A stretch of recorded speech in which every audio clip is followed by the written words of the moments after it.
optimiser son optimisme. Une des premières recherches qui a été organisée en psychologie positive a été d'essayer de comprendre à quoi ça servait d'être heureux.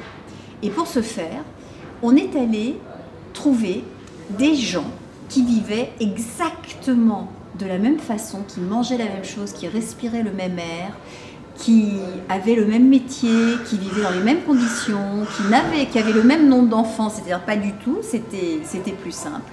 Et pour trouver une population comme celle-ci que l'on pouvait comparer, on est allé voir des sœurs, des bonnes sœurs. Et on leur a demandé de ressortir des lettres qu'elles ont écrites juste avant de prononcer leurs vœux. On leur a demandé d'écrire une biographie.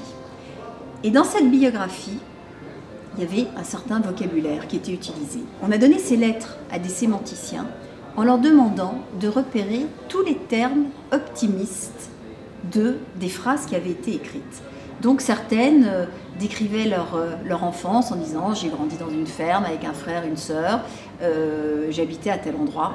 Alors que d'autres disaient « j'ai eu la chance de découvrir la foi, j'ai eu la chance d'habiter dans tel endroit, j'ai vécu une enfance formidable avec mon frère ou avec ma sœur ».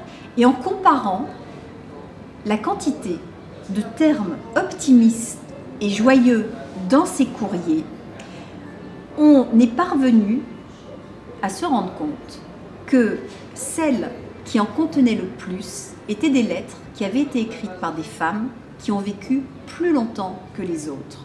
L'optimisme conserve. L'optimisme offre une espérance de vie jusqu'à 7 ans supérieure au pessimiste. Et la bonne nouvelle, c'est que si on n'est pas optimiste de nature, c'est mon cas, on peut le devenir.